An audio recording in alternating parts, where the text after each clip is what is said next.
What if I told you that the biggest thing standing between you and the life you're trying to build isn't your strategy, it's not your time, it's not even your resources? What if it's your frequency? What if it's your energy? Stay with me here because what you're about to learn today is going to completely change how you see yourself, how you see your emotions, and how you see what's actually possible for your life.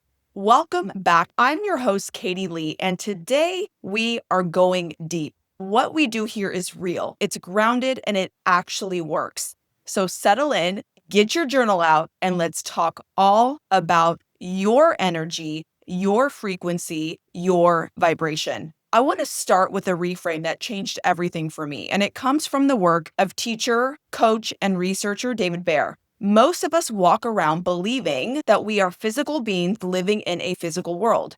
We think, I'll believe it when I see it. I'll feel better when things get better. I'll be happy when the thing happens. But here's what quantum physics, neuroscience, and spiritual tradition have been telling us for decades. You are not just a physical being living in a physical universe. You are a vibrational being living in a vibrational universe. And that changes everything because if you are a vibrational being, then your most powerful tool is not your to-do list. It's not your strategy deck. It's your frequency. It's your energy. It's your emotional state. And for the sake of simplicity, we are calling your emotions and your feelings the same thing during this episode. They will be synonymous. And your frequency or your energy is the outcome of your emotional state. Your thoughts emit a frequency. Your emotions emit a frequency. And this is where your entire nervous system is broadcasting a signal. And your words are the strongest layer. They are thought made physical, vibration into matter. You are constantly transmitting. The question is, what are you transmitting? And I love this verse that comes from scripture when it says, think on these things that are true, that are righteous, that are pure. Because what the writer of that scripture knew was that your thoughts create emotions or feelings. And from that place, it will impact how you act and the results that you have. In the 1990s, a psychiatrist and researcher named Dr. David Hawkins spent over 20 years studying human emotional states. He used a method called applied kinesiology, testing the body's physical response to different stimuli. And what he discovered was extraordinary. Stay with me here. He created what he called the map of consciousness. This is a logarithmic scale from 1 to 1,000 that measures the energetic frequency of every emotional human state. Now, I want to be clear, this isn't spiritual fluff. This is measurable. The body responds to frequency. High frequency emotions make the body feel strong, make the body feel better. Low frequency emotions make the body go weak, make the body not feel good. And you have experienced this in your own life. When you are in what I call with my clients low vibration emotions, such as shame, guilt, fear, anxiety, you do not feel good, right? You can relate to that. So your emotions are not just feelings, they are instructions to your body, and your body is building your reality based on those instructions. Here's how the scale works, and I want you to listen for where you might be landing on this scale right now. The low frequencies are below 200. These include things like shame at a level 20, guilt a level 30, apathy a level 50, grief, fear, anger, all between 75 and 150, and pride is at a level 175. Now, here is something that is so fascinating. Courage is the crux point. Level 200 is the threshold of courage. Now, below 200, your emotions are draining your life force.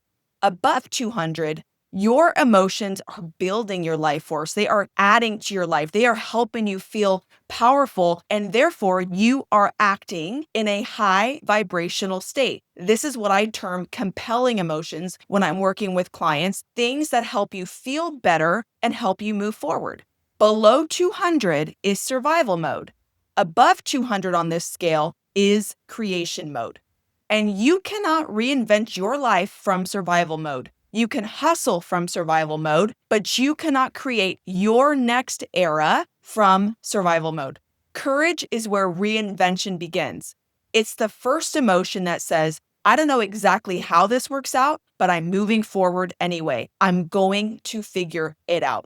So now let's talk about some of these frequencies above 200. Some of these emotions. Neutrality is 250. Willingness is 310. Acceptance, reason, and love all fall between 350 and 500.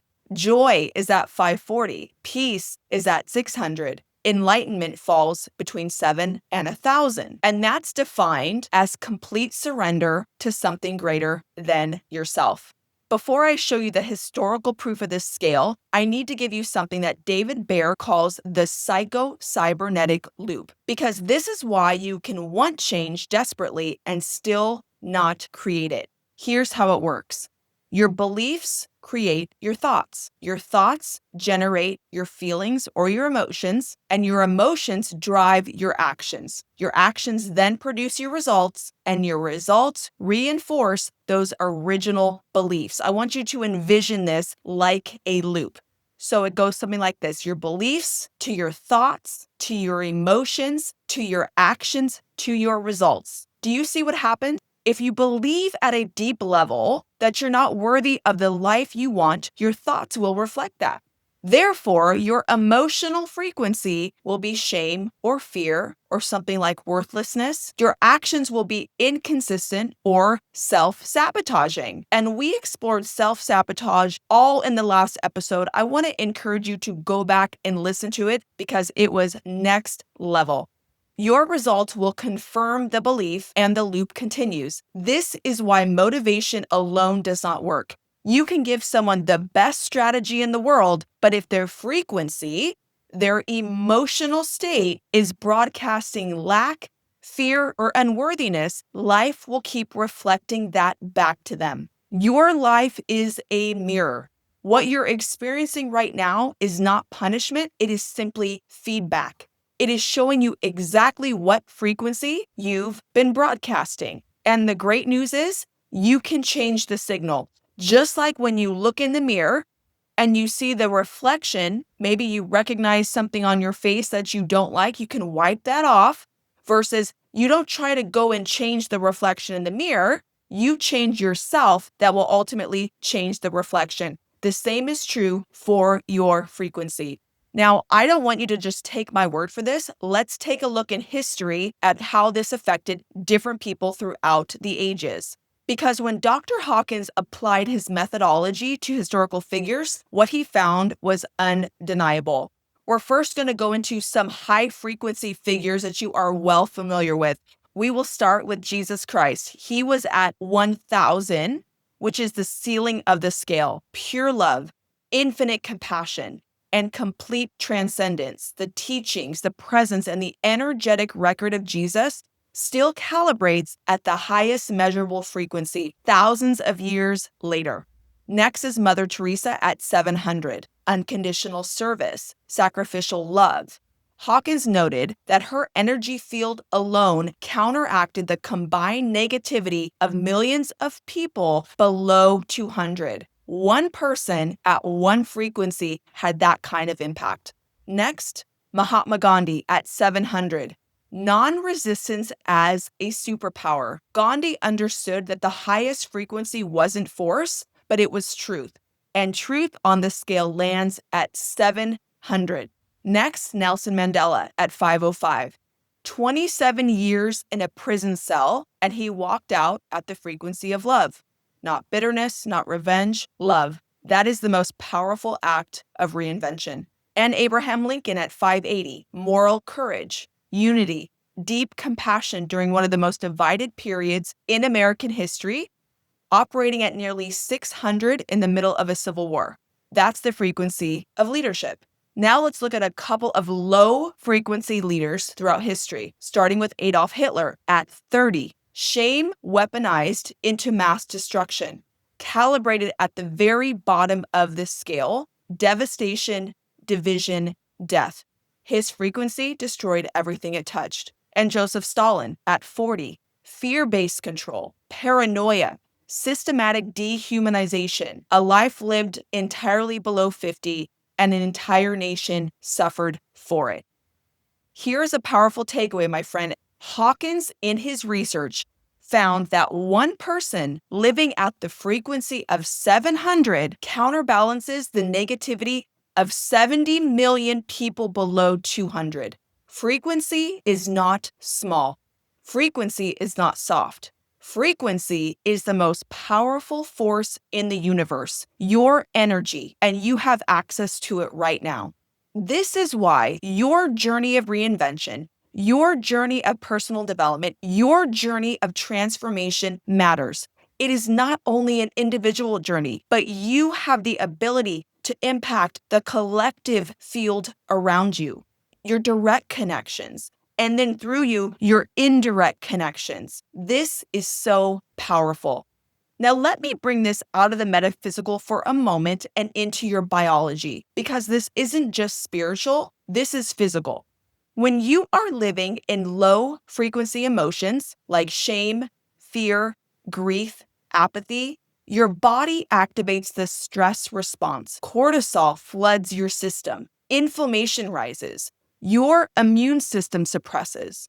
Your prefrontal cortex, the part of your brain responsible for creativity and decision-making and vision, goes partially offline. You literally cannot think clearly when you're living below 200. But here's the flip side. When you are living in high-frequency emotions like love, joy, gratitude, peace, your body activates the parasympathetic nervous system. Healing accelerates, creativity flows, clarity returns. You begin to see opportunities that were always there, but invisible to you at a lower frequency. Hawkins' research showed it clearly. The body goes weak in response to low frequency stimuli and strong in response to high frequency stimuli. Your body already knows the difference. The reinvention you want, it requires a body and a nervous system that can hold it. And you build that by raising your frequency. Okay, my friend, here is where we get practical, because I'm not simply in the business of giving you information. I'm in the business of giving you transformation. So let's talk about what you can actually do to increase your frequency. I'm going to give you 5 tools that I personally use, and these are not just suggestions. These are the non-negotiables of high frequency living. If you are interested in raising your personal frequency, your energy, your vibration to positively impact your life and the lives of those around you. I know you're here for it, so let's go. Here's tool number 1, breathwork. This is the fastest intervention available to you, and it's completely free. And here's why it works. Your body cannot be in a state of fear and in a regulated breathing pattern at the same time. Physiologically, it's impossible. The breath is the only system in your body that is both automatic and under your conscious control, which means that it is the doorway between your unconscious state and your intentional one. When you are spiraling, anxious, overwhelmed, reactive, your breath tends to be shallow and fast. But when you're consciously slow and deep in your breath, you are sending a direct signal to your nervous system. We are safe. We can create now. So here's a couple practices to try. The first one is box breathing. You're going to inhale for 4 counts, hold for 4 counts, exhale for 4 counts, and hold for 4.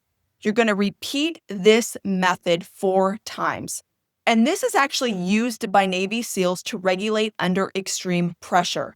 If it works in combat, my friend, it's going to work wherever you find yourself today. And the next option is what I call 5.5 breathing. This is simply breathing through your nose for 5.5 seconds, breathing out from your nose for 5.5 seconds. I try to do this practice for 10 to 20 minutes each day. And what you're going to do is activate your parasympathetic nervous system quickly. You don't have to think your way out of a low frequency state. You can breathe your way out of it, my friend. Tool number 2, intense movement. Your body stores emotion. This is not a metaphor. This is neuroscience. Trauma, stress, and unprocessed emotional energy get lodged into the tissue, into your fascia, into your nervous system, and they will stay there until you move them out. Movement is like emotional metabolism. It is how your body processes what your mind cannot. I'm not talking about a gentle walk here, although I'm an advocate of those too. I'm talking about intense movement, the kind that floods your nervous system with endorphins, and the kind that requires enough physical presence that your nervous system cannot simultaneously run its fear loops. You physically cannot stay in apathy or despair after 30 minutes or even an hour of movement. Your biology won't allow it. So this could look like weightlifting, running, sprinting, dancing, doing HIIT, jump rope. Whatever it is for you, make it hard, make it intentional, and know that every drop of sweat is your body releasing low frequency energy and replacing it with high frequency chemistry. Tool number 3, high frequency input. This one is subtle, but it's one of the most important because most people are unknowingly poisoning their frequency every single day by what they are allowing to go into their brain. David Bear says it clearly. One of the easiest ways to raise your frequency is to stop doing the things that are locking you into a lower one. Subtraction before addition. So let me ask you, my friend, what are you consuming every day? What is the mental diet that you are currently eating? Because you become what you consume. The gossip culture at your workplace, frequency input. The friend who can't have a conversation without complaining, frequency input. The social media scroll that leaves you feeling inadequate, jealous, or numb, frequency input. Every single thing that you allow in your mind is either raising your frequency or lowering it. There is no neutral ground here. So be intentional. Actively choose high frequency input every single day. This could look like scripture and spiritual texts, personal development books, podcasts like this one, The Reinvention Era, biographies of people who built lives worth admiring, and conversations that challenge you, expand you, and remind you of who you are becoming. You are curating your frequency every time you choose what to consume. Tool number 4, journaling.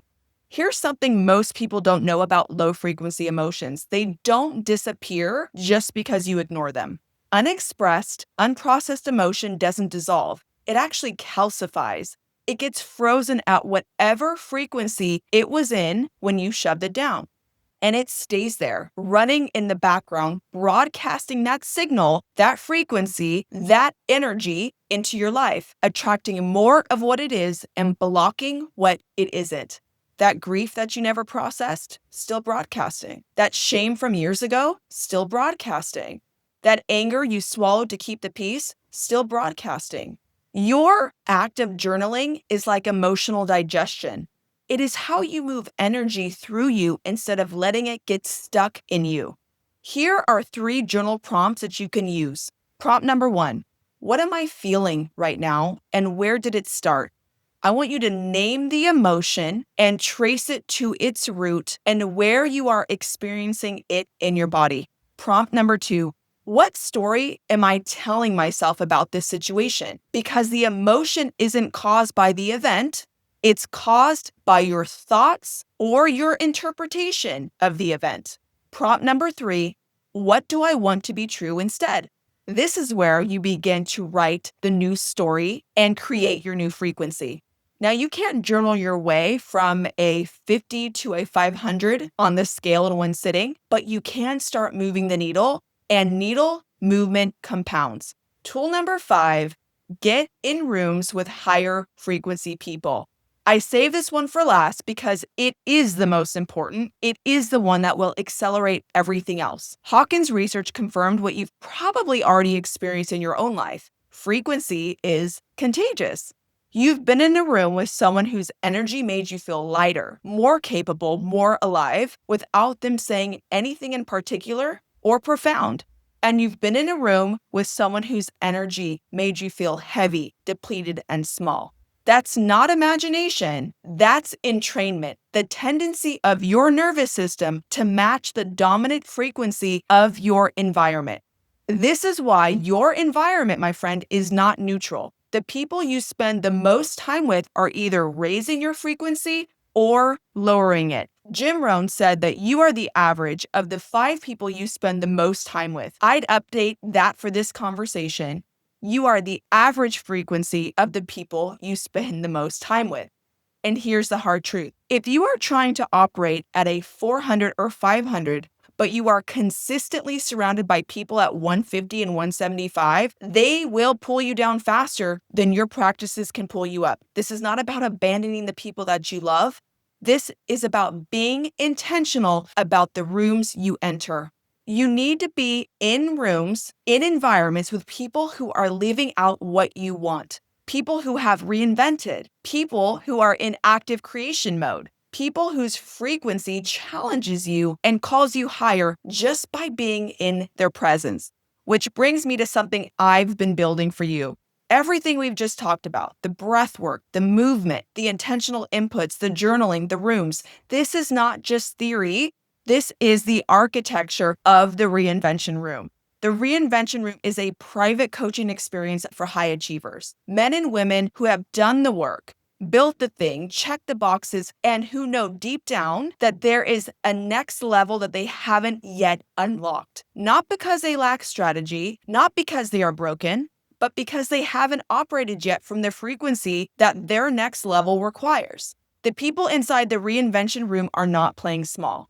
They are people who understand that your frequency isn't a soft concept, but it is the actual infrastructure of results. They are people who are committed to becoming the best version of themselves and for the people around them. And they will pull your frequency up just by being in the same space with you. Hawkins said one person at 700 can counterbalance 70 million people below 200. Imagine what a room full of people at 400, 500, 600, 700 on that scale.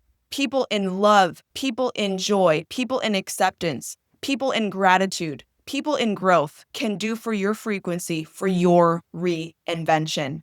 The doors are open to the Reinvention Room, and I'm looking for people who are ready to individually come to raise their frequency to collectively impact not only the room, but every aspect of their lives around them. Is that you, my friend? I want you to go ahead and go to the show notes, click the link, and sign up for the room. If this episode hits you somewhere deep, that's not coincidence. That's called resonance. That's your frequency recognizing what it has been looking for.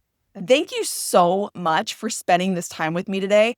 This episode had intention behind it. I hope you can feel it. I came into this episode with the intention to give you energy to raise your frequency.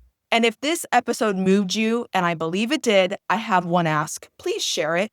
Send it to one person who needs to hear this today. And please leave me a review. Let's get this frequency into more ears, more lives, and more reinvention. Until next time, my friends, I love you so much. I am rooting for you. Go raise your frequency. You got this. I want to share something I've been building. It's called the Reinvention Room, and it's a founder-level private coaching membership for high-achieving men and women who are ready to consciously step into their next chapter. We meet twice a month for live group coaching. This isn't about fixing yourself or starting over. It's about exploring who you're becoming now and having the right room to support that evolution. If something inside you lights up as you hear this, I invite you to trust that. You can find all the details and apply through the link in the show notes. I'll see you inside the room.